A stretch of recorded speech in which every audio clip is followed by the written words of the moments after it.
Okay, here's another League of Legends post-game commentary coming your way, this time with Skarner in the jungle, and he has been reworked, so you'll get to see what exactly he can do. As for this game, if you look, the enemy team has a Runeglaive Ez. Everyone tries to tell him that doesn't work, he doesn't listen, and you'll see how that plays out. But anyway, as for teams, we have Caitlyn against Corki, I'm Skarner against Riven in the jungle, we have Zed against Ez, Thresh against... I didn't see who that was, I think it was Yasuo, and then Kayle top against... I forgot. But the important thing is, with Skarner's rework, he is 1 of 4, and his rework... Well, I'll go over how it works. I will mouse over the stuff, but it's only going to be for like 5 seconds at a time. In the meantime, I'm going to actually explain. So those crystal spires that you see, we went over Zed, who was standing by one.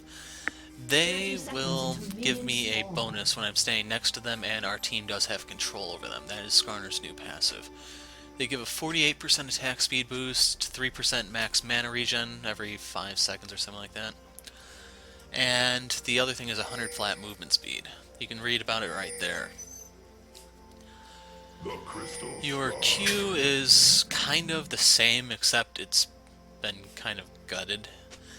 To explain, it now no longer has any flat damage. It applies purely a multiplier off of how Skarner, well, what his AD actually is.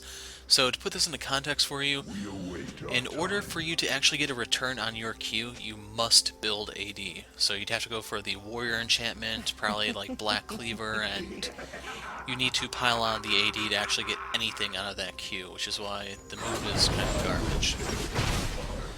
To make things worse, it no longer gives you attack speed by having the charge, it just causes you to deal some damage against it if you have AP in case you want to go Runeglaive Skarner or something, I don't know, I don't judge.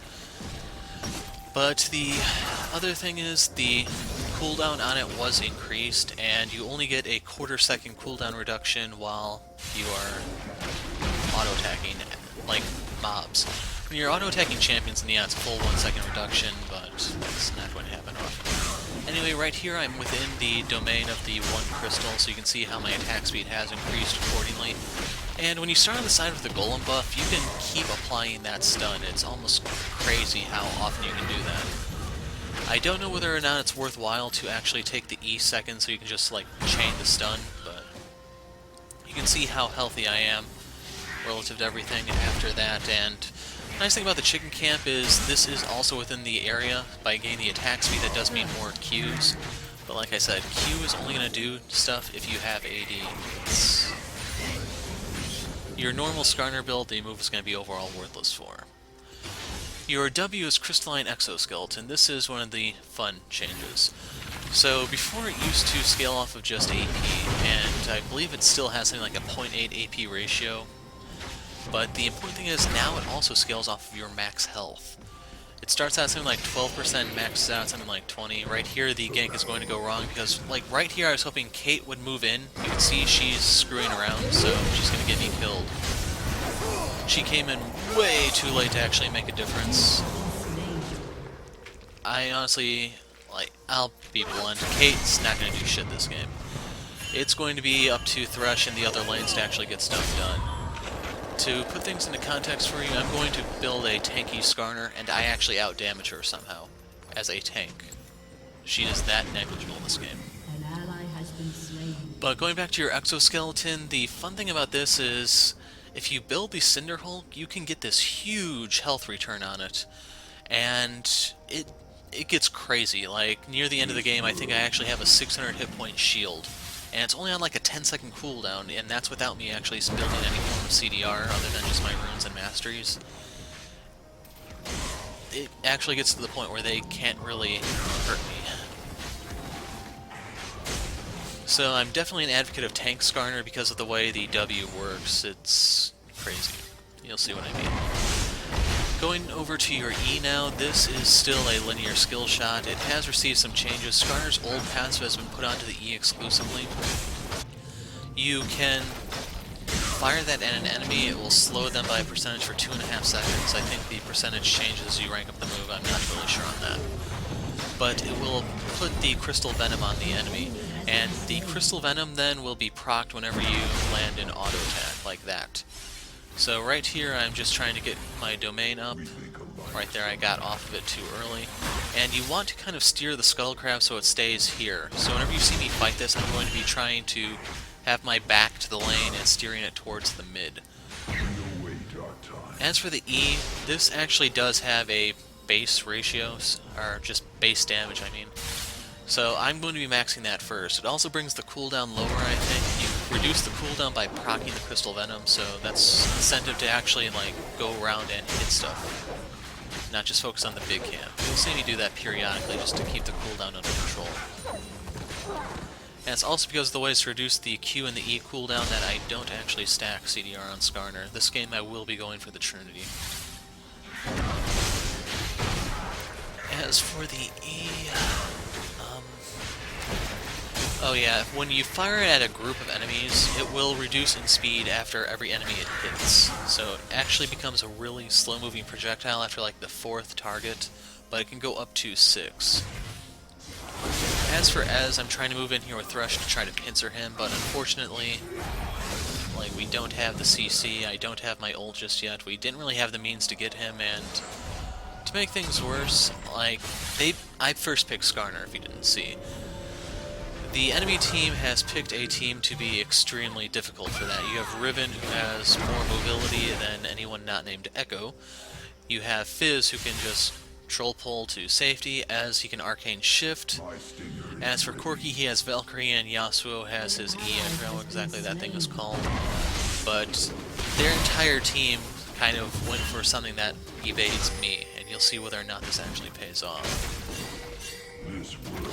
Finally, your ult hasn't changed much, it's still a suppression type move. But the important thing is, it now will apply an auto attack's worth of damage before you cast it.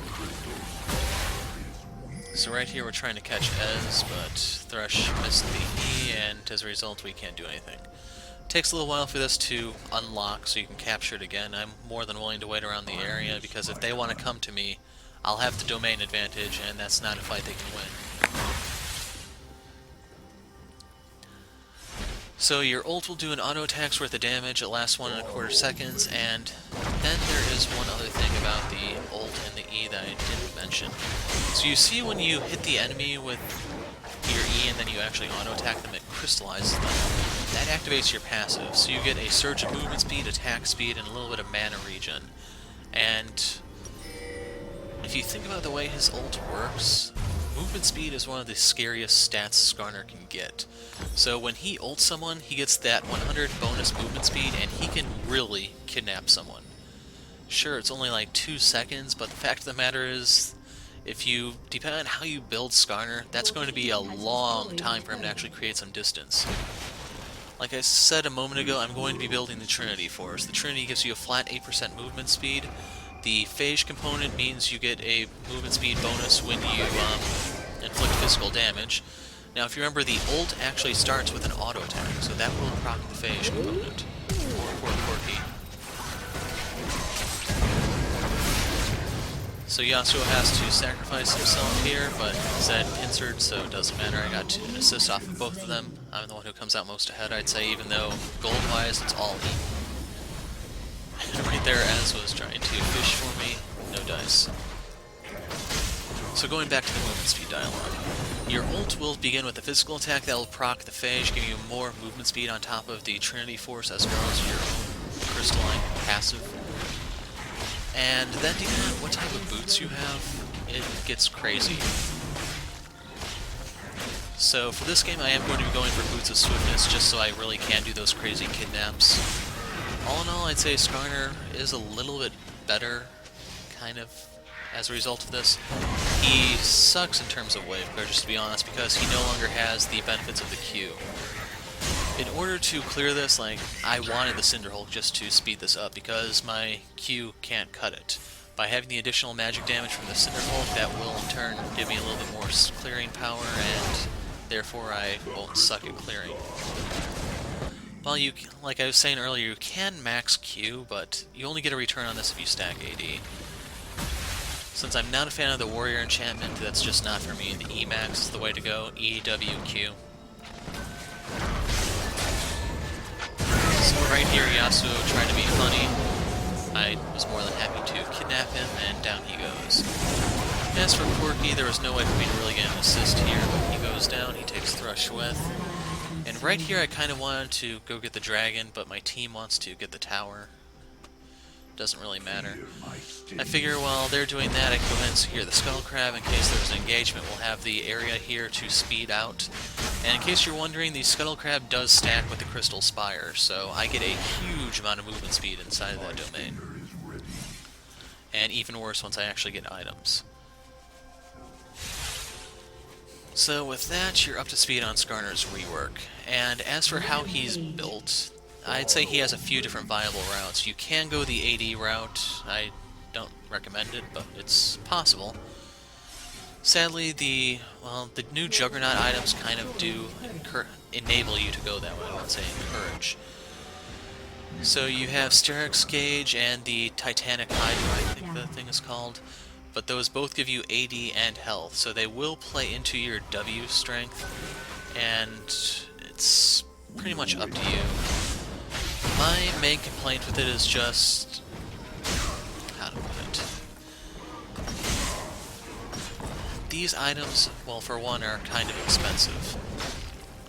The Sterix Gauge isn't really too bad, but it's not something that's going to help with your ganks, and it's kind of the same way for the Hydra. If you build those, you're pretty much just going to... oh, watch Zed steal this. Wow. They botched that horribly. And right here I disconnect. It is patch day, so expect that. You have been slain. So one thing I forgot to mention is just... since I'm not providing commentary, I'm a little bit more sarcastic, and this is a team that's willing to play off of my sarcasm. So Zed and I are not telling Kayle what exactly the crystals do. Kayle just knows, secure these whenever possible. They'll help us, trust us. Kayle is more than willing to comply, and you'll see how everything fares. Yeah, poor Zed here. There was just no way. The Wind Slash combined with the True Shot Barrage, he was so dead.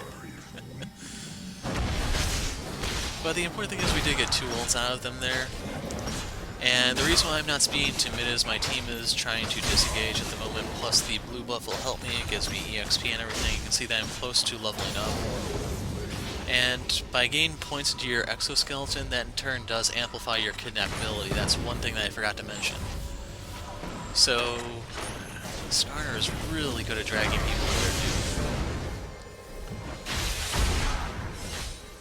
Anyway, I think the Fizz is going AD. That's a build that's going to be less viable in the future since the Urchin Strike, I think, is getting its base damage reduced. All in all, I don't think we'll really see the end of AD Fizz. It's just, not really play him, doesn't really concern me. As for the player himself, it's a diamond-ranked player. I think this is the first time I'm actually jungling when I'm up against one of these.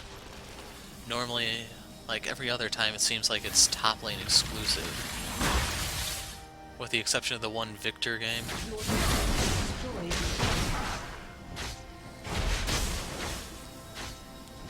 But anyway, mid goes down. Right here I'm just trying to secure this because it's worth a lot of gold and I'm not entirely sure what my team is up to. Right here, the Wolf Spirit's going to reveal that we're here, but we can see them thanks to the Spire, so... Right here, Kayle goes a little deep. Yasuo is more than able to get to safety, and Quirky has reason to be afraid of me because he's ultimately going to be the best kidnap target. The way the game plays out, he's going to get really fed, and it didn't help that Cait was so bad Thresh abandoned the lane, so she fell back in CS somewhat. But here's the fight. So Ez goes down at the beginning. Quirky goes down. Right there I stunned Riven. I don't know if she thought she'd actually get to safety or kill someone, but... yeah, Skarner can kind of deal with her to a certain degree. As for right here, I go for the Boots of Swiftness. The reason for that is just so I can get in and out of fights more often, I can position, stuff like that. also don't forget to upgrade my trinket. It's something that most people seem to really, really underrate.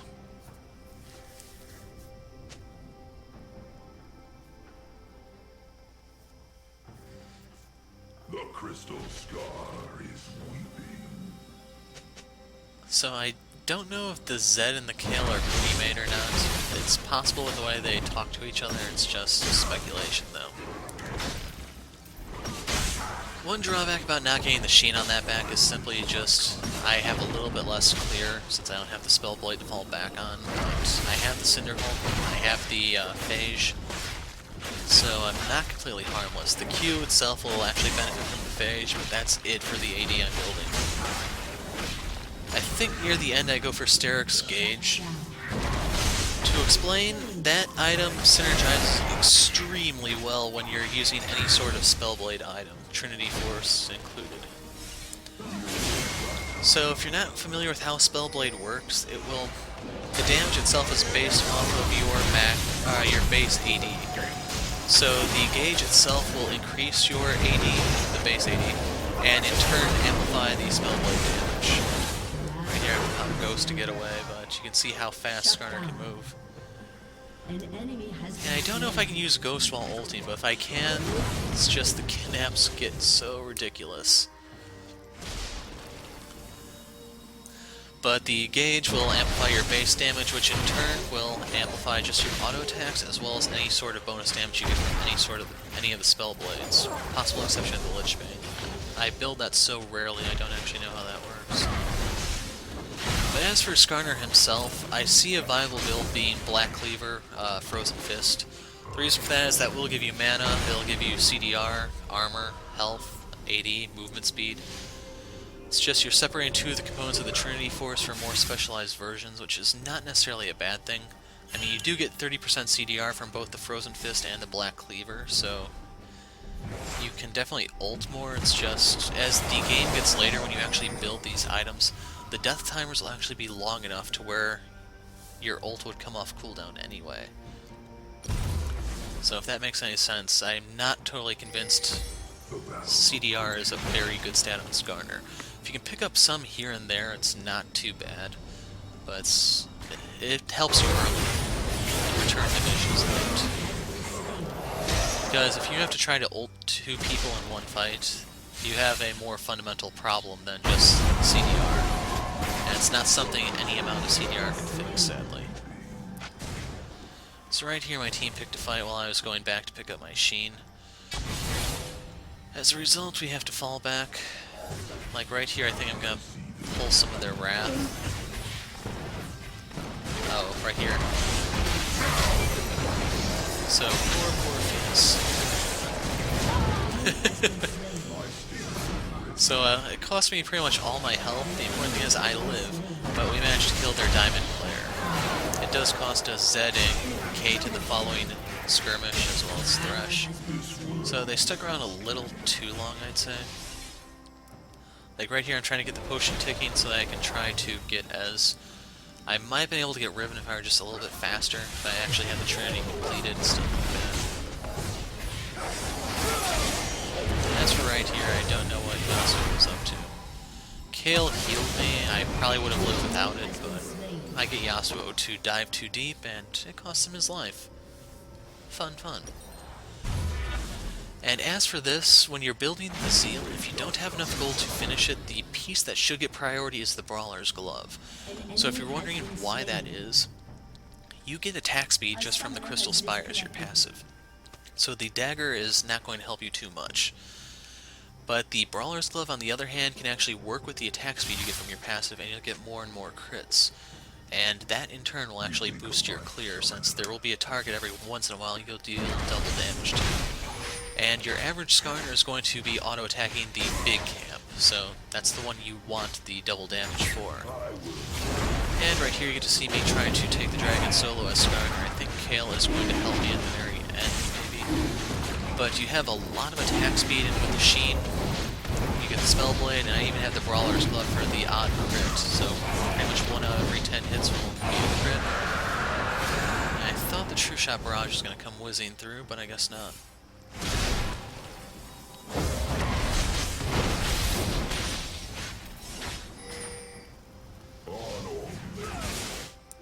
So you can see Kayle is going for the old school build. Sadly, she has lost 5 AD, I believe, 5 base AD in the patch, but it's not the end of the world, unless you're pro. In which case, yeah, that is the end of the world for you. Anyway, right here I can face tank this for Kayle because I have the Phage and the Cinderhulk for a lot of health, and then I have defensive masteries and runes to just make me tanky, so I can deal with Corki's damage a little bit better than she can.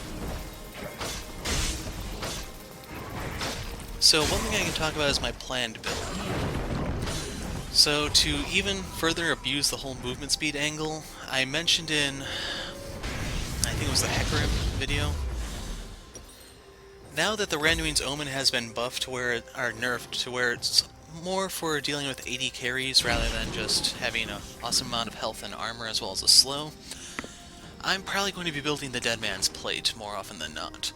So this will make me even faster. I don't know, I think it applies while I'm still dragging a target away, but I'm not totally sure. Now, due to the way the ult will work, you will immediately cash out your stacks regardless when you first ult someone. But the thing is, as you start to make your way away from the enemy, that is when you can start to generate some inertia, or whatever they call the ult passive. Not the ult passive, the item passive. And pretty much, right here is a beauty. So, like, I don't know where my team went. I was moving in on Fizz to try to get him thinking I had backup, and backup never came. But the Dead Man's Plate is another fun one that can potentially let me drag someone away. And hopefully you're starting to see a common theme here. The other nice thing about the Dead Man's Plate is the amount of health and armor it gives is superior to the Randuin's Omen now, I believe. Before it wasn't, at least in terms of the health. So this will synergize with the Cinderhulk as well as my W to give me that massive shield I told you about. Anyway, Trinity completed, and one thing I have to watch out for with this team comp that I forgot to mention is Corki, Fizz, and Ezreal all do magic damage in one way or another. So I do need a form of MR. Now the other thing about this build is I don't have any form of health regen. Normally on Skarner, the Banshee's Veil used to be an awesome item because it gave you MR, it gave you health, it gave you the spell shield to block an incoming spell. All these things you want. But the thing is, HP regen for a ton of items has been buffed, and the Banshee Veil doesn't actually have any innate regen of its own. Or at least it didn't when I last checked. It's possible this may have changed in this patch, but I was operating on a little bit of old data in that case. So as a result, my MR item is actually going to be the Zerat Portal. It was buffed to have 150% HP regen instead of the old 100%, and the additional effect is that's going to augment our siege, because if you notice with our team, we have Zed, Kayle. Like, Kayle is good for counter-engage, stuff like that. Zed is good for diving, I'm good for kidnapping. And our Cait is kind of brain dead. So, we're going to have a little bit of trouble sieging because we can't really rely on Cait. And that's why I figure the portal is probably a must-have here. It's been buffed to become even better than it used to be. That's probably the item I'm looking for. So right here, I drag Fizz to his doom. Corgi gets caught in the play, and Cait picks him off with Ace in the hole.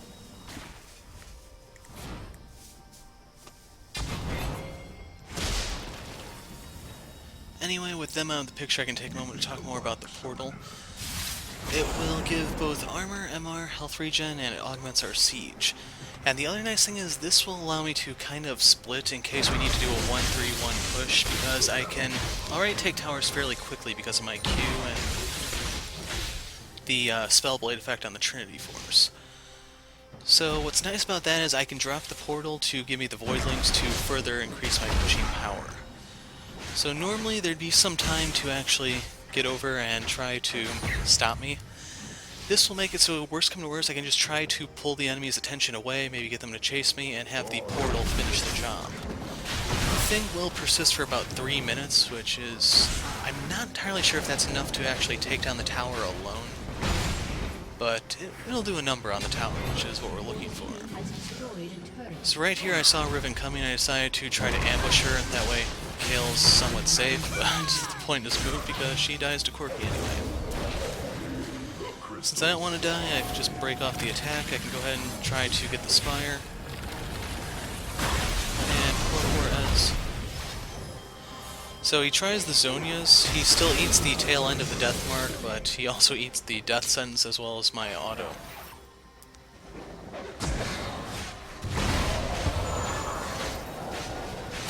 I'm kind of hoping this guy is coming back after a long vacation or something, because I don't know anyone actually still doing the whole Moonblade mid, and well, he did, despite the protests of his team, my team, etc.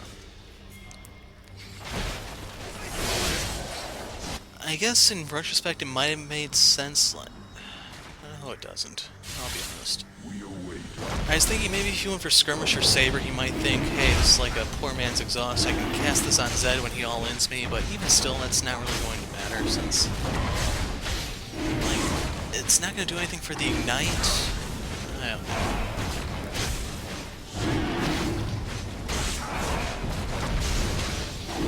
But while that is going on, I'm able to take the Dragon, that's number 3, which further enhances my movement speed. You're gonna kind of feel bad when I finally catch someone later on, especially once I actually finish the dead man's plate, then I can really move. But I was kind of hoping there'd be like a movement speed item that also gives you MR that I could have built, but I looked through the list already. The only thing that actually qualifies in this category are Merc Treads, and I already have boots, and, well, that's less speed, so it's not an option. And if you're wondering about Locket or Banner of Command, those items, I don't think they've been nerfed yet. They might have already been. So, I'm even less of a fan of them now. Wow, Kayle. So, yeah. Right there we can go ahead and capture the domain. We can grab this one too. The one by Baron only really matters if you're trying to take the Baron. Like here, we have a fish problem to deal with. And sadly, the damn bush was warded, so he saw me coming. We can still get him, yes, it's just I have to wait for reinforcements to come because he's that freaking mobile. And the worst part of all of it is all this mobility that he has, it's on a very low cooldown. So right there, he went after Kayle. I had to ult him to make sure that he couldn't actually finish Kayle with the damage amplification from Chum the Waters. My ult is down as a result, yes, but it's not exactly a problem. All things considered, Skarner's ult is what I consider to be like a medium-length CD. It's less than 2 minutes, and, well, like, with Fizz dead, they're not going to try to pick a fight until he's back up. In the meantime, we're able to get the tower, but the way the positioning works, the way people behave when they're down a man, if they know what they're doing in the first place, not having the ult will not matter in the grand scheme of things. Plus, for a diamond-ranked player to be here, the odds are he's pre-made with someone a little bit lower than him. And as a result, by picking him out, we have a little bit of intimidation factor going. So his pre-made friends are going to be less likely to move while he's dead. So I think most of the players here are gold. I think there was a platinum player, mostly gold, and I can't remember. Damn. So right there I forced the Zonias out of Ez, but that's only 2.5 seconds of stasis. His Arcane Shift should have something like a 9-second cooldown with a decent amount of CDR. He's not getting away from me. But hopefully you can see how meaningless the Q kind of is. Your clear is primarily your auto attack now, since you have the spires to augment it. Now, whether or not this means a Devourer Skarner could work, I'm not totally sure. An enemy has been slain. For that to work, you probably would have to build Steric's Gauge. And if you have that, you probably want a Trinity Force item. So if I were just theory craft, you'd probably want something like a Black Cleaver or Frozen Fist. The Steric's Gauge. What else could you actually shoehorn into this? Enemy killing spree. Well, the other problem is just with... You're going to be really squishy. Like, you're not exactly stacking a lot of health there. You lose out on the Cinderhulk's health, and... Well... I'd say it probably depends on the matchup, to be completely honest, because sometimes you really can kill the enemy before they kill you. It's just with some of the new juggernauts like Mordekaiser, Garen, the timing really does matter, because the way Mord's E works now is that he gets a flat amount whenever he E's a champion, which can make it a little bit tricky to cut through. All in all, I can kind of see a Devourer build work. It's just, I don't think that's going to be optimal. It's going to be something more niche. All these Cinderhulk is probably going to be the more superior all-around choice. Anyway, right here, Fizz teleports in. He does have reinforcements, I don't. You can see we took out their support, but requires our top laner there, and, well, I get to cook myself a fish once Corki goes down. As for right here, I think Ez does get away, sadly. No, death sentence for the win. So right there I did drop the Zerat portal so that the Voidlings can start softening the tower for us. And right here we're just waiting for the minion wave and Cait. The way this is going to work is I'm just going to say screw it and go ahead and go in there once Cait arrives, because my shield is that friggin' huge. If you look, I was able to tank all of this due to the shield, the armor I have, and I'm barely even scratched. It's ridiculous. So right there we got the inhibitor down, and I no longer need to worry about this portal. So I can go ahead and leave that. That will distract them, hopefully, while we go ahead and help ourselves to the 4th dragon. This in turn will give us wave clear so that our siege kind of sucks less. We can at least get the minion wave out of the way so ours can go in there and deal some damage. But unfortunately Zed and I are both melee, so for us to actually damage a turret we have to get up close and personal, which is not always a good thing. Ah, there's the True Shot Barrage. So right here, like, best case scenario, we should have went on Corki.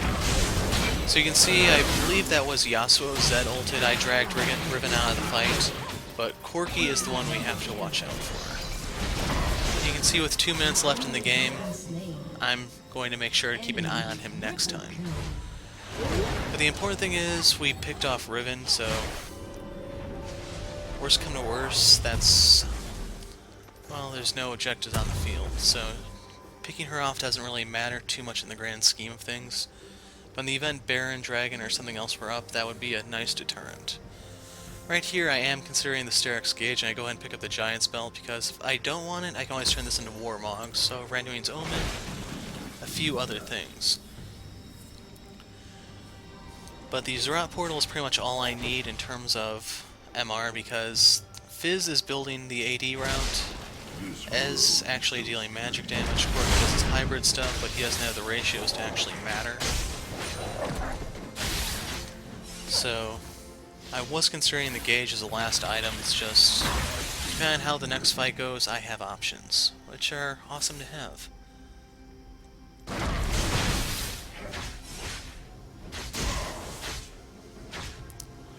So it looks like both Fizz and I were interested in the blue buff, that just wasn't there. And here comes the final fight. So I managed to interrupt Ezreal's recall, and you can see Riven was there as well. Depending on how much time Riven had, she probably could have gotten to safety, but it doesn't matter. So I go around the other side to cut off Ezreal and to force Corki back, and it's important to note Valkyrie is down. So we do lose Cait to Fizz. I can go ahead and help take it down Fizz and Riven. Yasuo shows up, but Kayle ults, and I hooked the Corgi. And if you look, I denied her penta by killing Yasuo. So right there's the surrender vote, but those towers are toast anyway since I had this rock portal, the Sheen, and even Kayle to help me away. That arrived at the very end to really drive things home. So that was the Skarner rework.